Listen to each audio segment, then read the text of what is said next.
Okay, about 2.0 seconds in, the waterworks started. I was like, please turn it off. I could not handle it. I'll be back.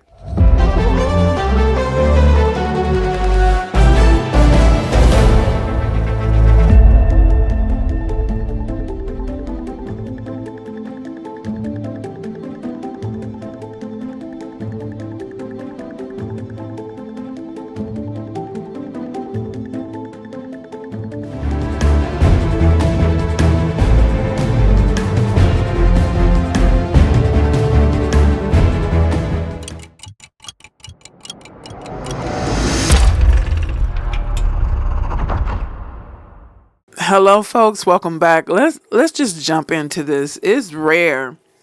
It is really rare that I have watched an interview and literally seconds in I'm crying. Like Kleenex box grabbing tissue crying. I told me and my sister I had to stop it. I had to gather myself. I wanted to see it, but at the same time I was like, ooh, I don't know. She already starting like you 3 seconds in and you already starting to make me cry, girl. I don't know if I'm ready to even hear this. Everything she talked about is heartbreaking.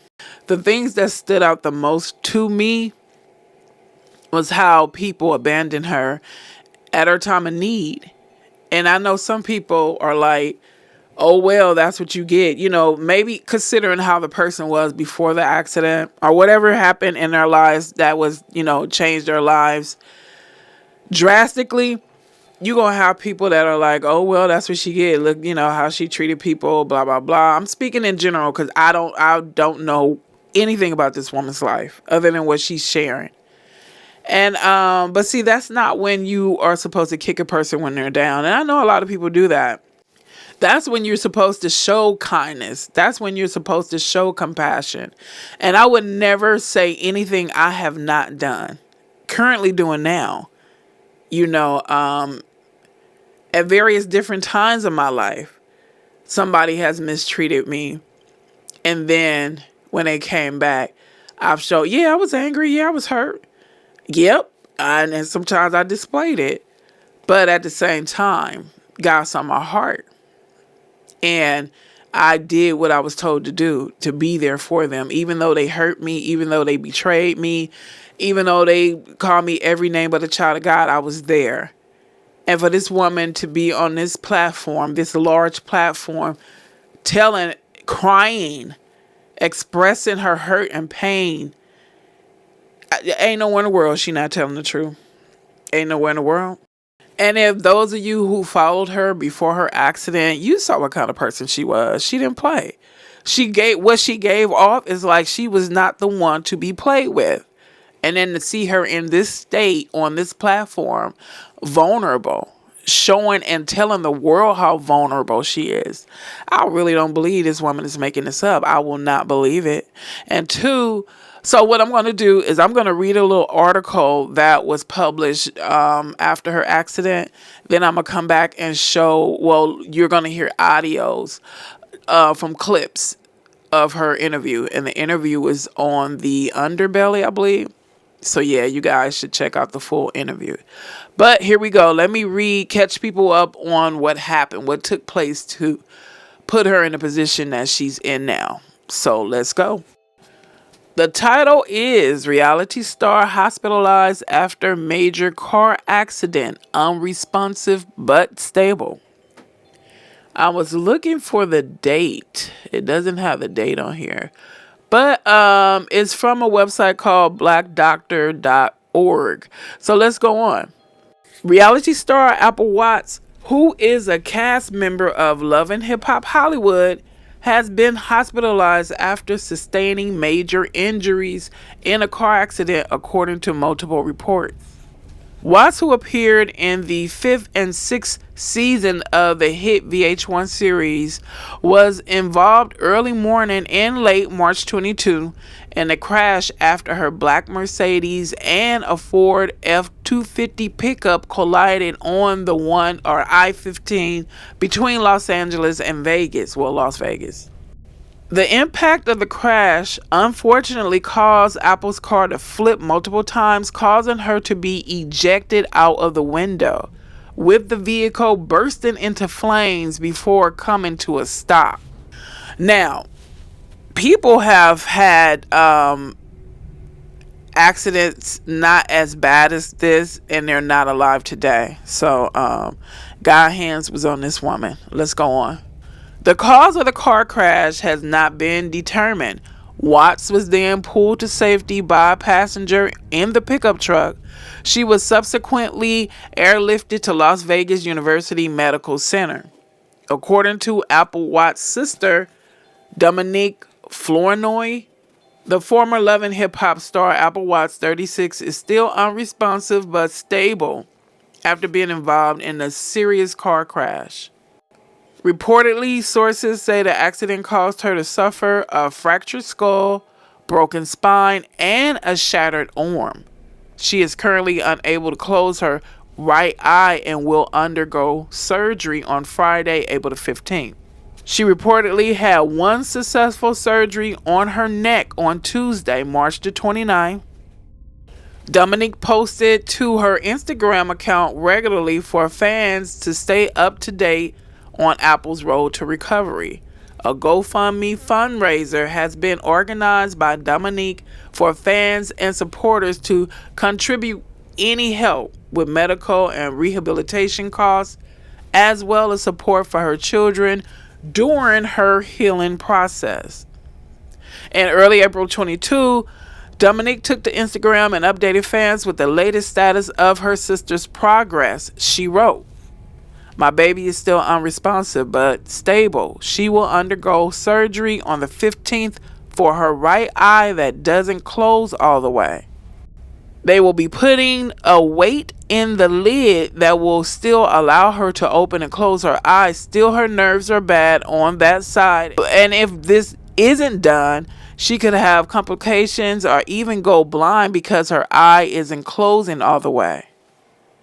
I do need everyone to share, tag, do whatever it is needed for her GoFundMe. I need to move her stuff out of her apartment." Doctors also mention a payment for transportation, waiting for a call back on that, but please share the link and keep the prayers coming. Now, thanks to an even more recent post, we have more context about what she is going through. Diffuse anoxal injury, I don't know if I said that right, but is a form of traumatic brain injury. It happens when the brain rapidly shifts inside the skull as an injury is occurring. The long connecting fibers in the brain called axons are sheared as the brain rapidly accelerates and decelerates inside the hard bone of the skull. The most prevalent symptom of DAI is loss of consciousness. This typically lasts 6 or more hours. If the DAI is mild, then people might regain consciousness but display other signs of brain damage. These symptoms can be extremely varied as they depend upon which area of the brain has been damaged. They can include disorientation or confusion, headache, nausea or vomiting, drowsiness or fatigue, trouble sleeping, sleeping longer than normal, a loss of balance or dizziness. The article ends with a link to her GoFundMe page. Okay, now I'm going to play a little brief clip, audio from a little clip that I found of her online, basically telling people to not accept people treating them less than what they're worth. Check this out. See, at the end of the day, a lot of people like, why don't you give a person a chance? Listen, I don't hold grudges on somebody because of my last relationship. Everybody is different. You feel me? Everybody either can be a blessing or a lesson. And that's just the way it is. I'm not going to stop trying to find love because I'm not looking. It comes to me. I'm not trying to stop trying to find love because of my last relationship. You feel me? At the end of the day, I don't rush into shit. People come rushing to me. Do you understand? If you know your worth, man or a woman, then you know how good you is to a person. You should never be sad about nothing because you are a blessing into their life. And if a person cannot see that, then that is not their problem. You need to exclude yourself from their situation because some people bring stress into your life instead of peace into your life. And if they were meant to be, then it will be meant to be. But at the end of the day, sometimes you gotta let go, sweep all the trash out your life, and get it on. Clean up. No truer words have been spoken, but a lot of people, what they fail to realize or don't acknowledge is that you actually attract to you what's in you and around you. It's like, if you keep attracting the same people to you, you can go to all four corners of the earth and always seem to attract the same people to you. It's time to take a time out and really look at your life. You know, if you keep attracting that's the most, the same selfish, no good for nothing jerks in your life, men or women, it's time to say, well, you know what? I need to sit down and do a, self-analyzation because I'm getting tired of this. Okay, next what I'm going to do is I'm going to play a clip of her sister. This is what she was saying on social media when her sister was in the hospital. Check this out. My sister made some progress. You know what I'm saying? Like, she right here. Y'all ain't came to see nothing. I couldn't accept it. Really, you know what I'm saying? Up here, it's been a couple of people that one of her homegirls took a flight out, came to see her and took a flight right back so she could go to work. That's the I know that really fuck with my sister. You know what I'm saying? Other than that, don't come up here. You're not getting no code. If I don't know you and I don't recognize your face, you're not getting no code. Just come up here. Okay, next I'm going to just play the audio from clips of her interview. And this clip or audio that I'm going to play, she's going to talk about the accident. And I believe what led up to the accident. Check this out. To do the stabs. I got to go to physical therapy when I was going. I had to do all the stabs, anything. Tell me about the accident. What happened was I was little buzzed, but it was hours later because I was buzzed before. I got lost, and then I was just an hour away from home, and then I guess I fell asleep. And then that's when I fell asleep. I ran into a car. What type of truck that bringing a new car to another car lot? I ran into that truck, and I guess I was going 90 miles per hour, and my car, it crashed, and it must have flew off the road, and I flew through the window, and I went unconscious, and then my car caught on fire. And everything I had was just everywhere on the thing. But because I'm such a gangster, I'm so hard, that's why I'm alive. He has something for me. It's a reason why I'm alive. And plus I'm a hardhead, so that's why I survived too. But that's a lot of people I heard that done died, that went through what I went through, that flew through a window and died. And I survived, and I just went to sleep. That's what, the cold part, when I woke up from my coma, I was in a coma for 4 months. When people go through things like this, that means your attention is being sought. Yep. Sometimes it takes extreme things for people to stop and pay attention. So she is truly blessed, for real. And she knows that.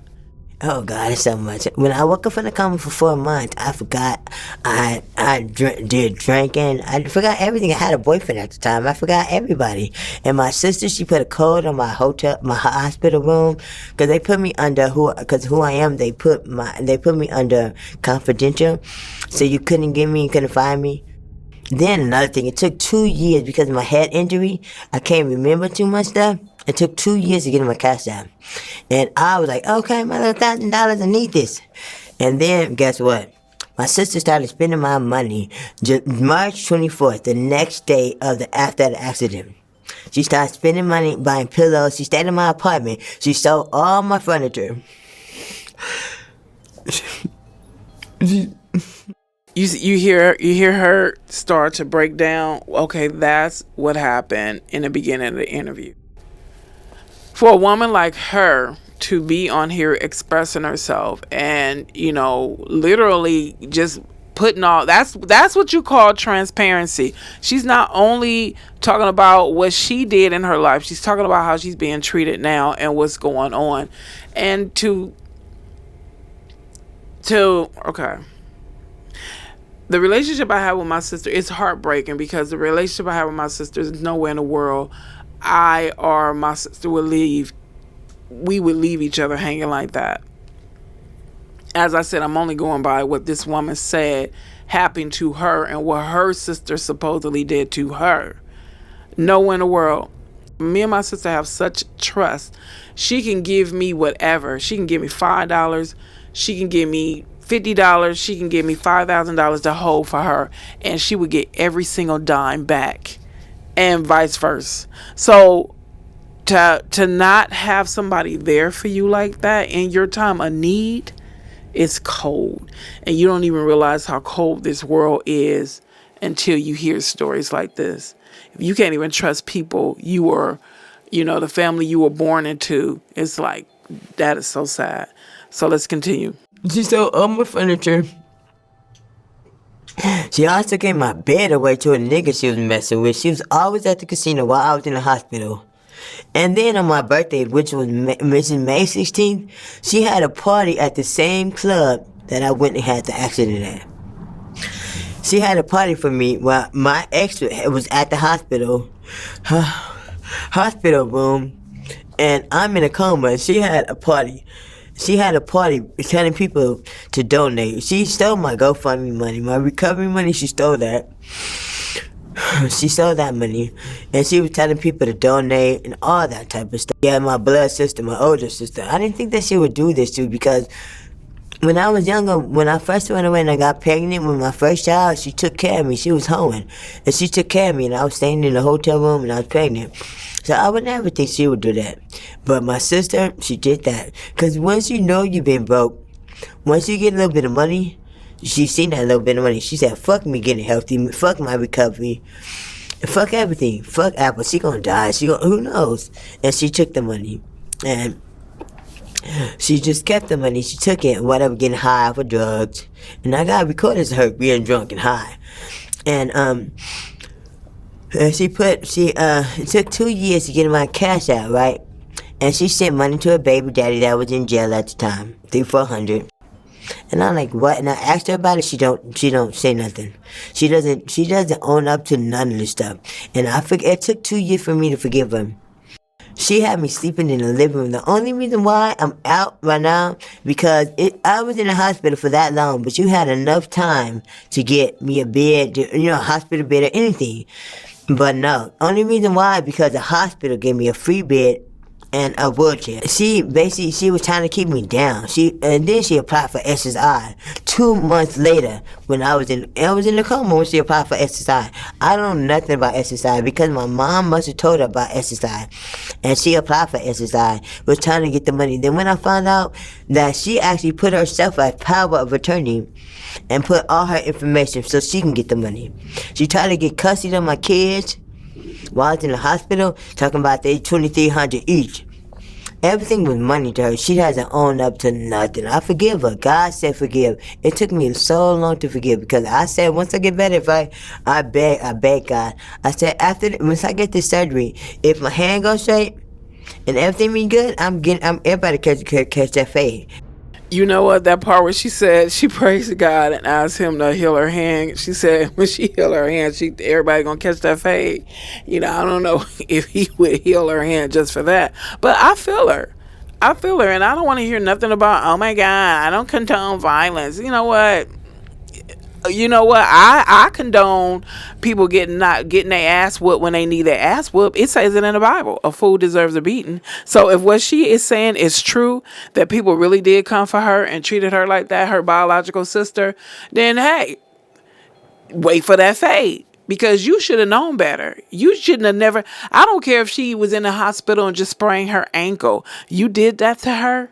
And then you was on video talking about all this. Y'all ain't coming to see her. You had me. I was like, damn. When I saw those videos, I was like, dang, that's a cool ass sister. I'm so glad she has somebody had her back, or has her back.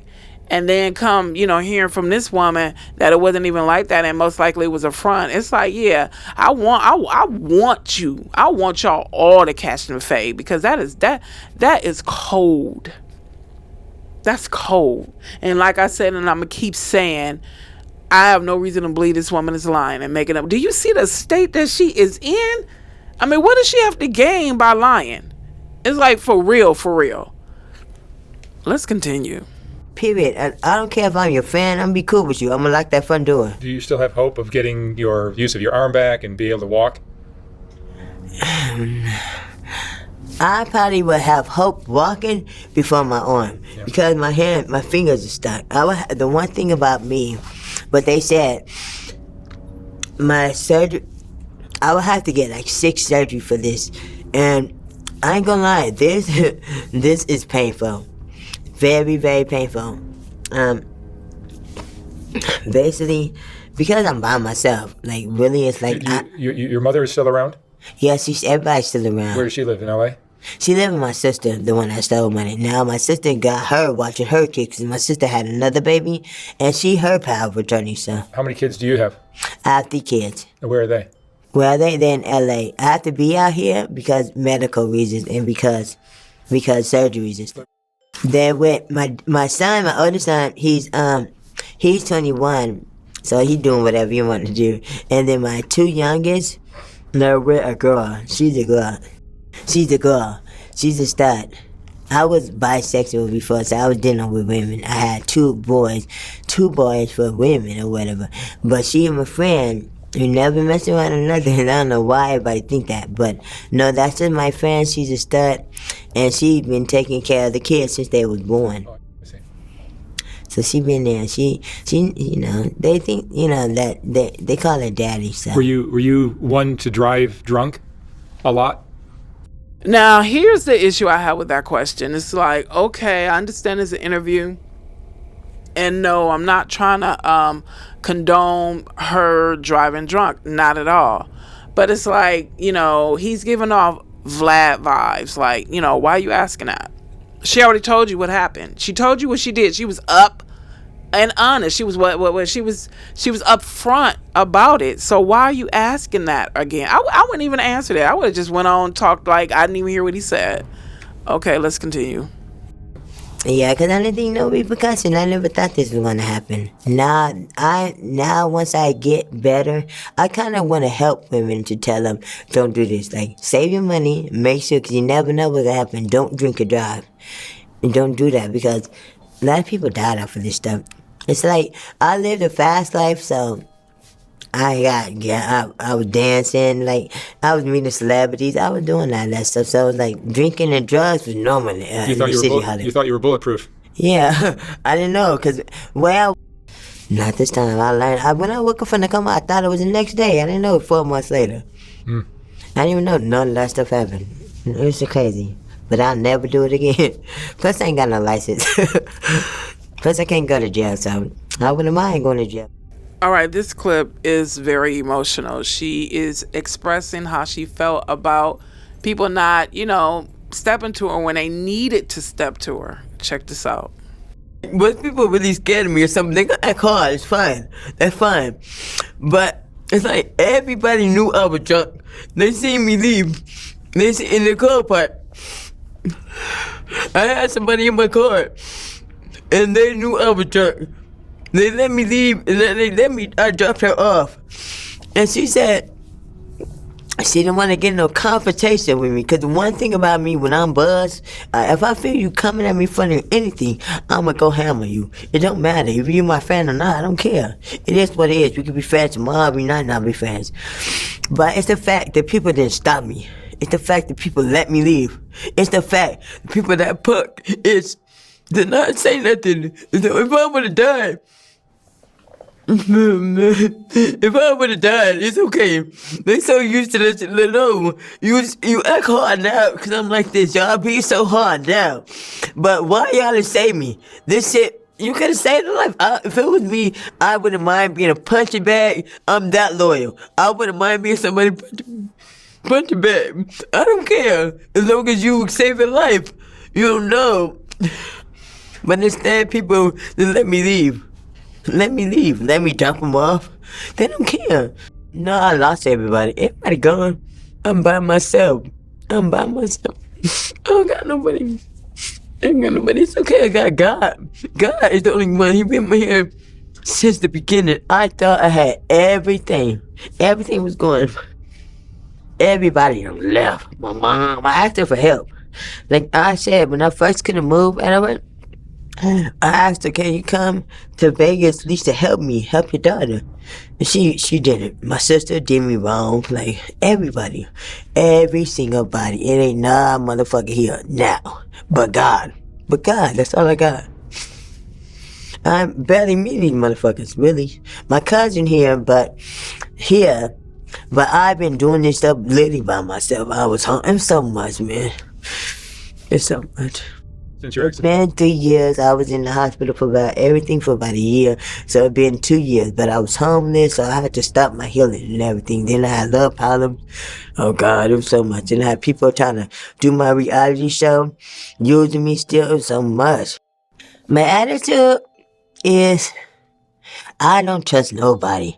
I'm antsy. I don't trust it after all what been happening to me for the last 2 years. My attitude is like whatever I stop caring, I don't care no more.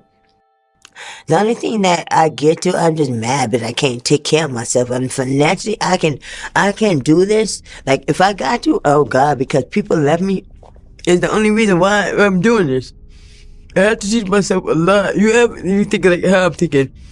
Okay, like a 3-year-old, 8-year-old has the mind of a 3-year-old, but she's so gone. Like I'm not supposed to be where I'm at because I had to take care of myself. Like it's like I got pushed. I'm grown because I had no other fucking choice. I had broke my spine, fractured my spine in 2 places. That's why my whole right side of the body couldn't. And then I fractured my skull.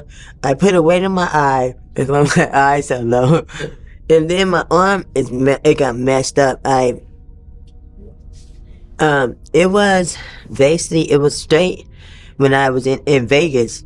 And then when they moved me to my insurance to LA, Long Beach, my arm ended, cause they didn't change my arm for 5 to 6 months. So it got infected and my arm locked up on me. My arm, my leg, my arm was like that. And, because they didn't change it, and the only reason why I'm at the hospital, because they said if I would have waited 1 more day, they would have had to cut my arm off. So after that, it was stuck, but they had.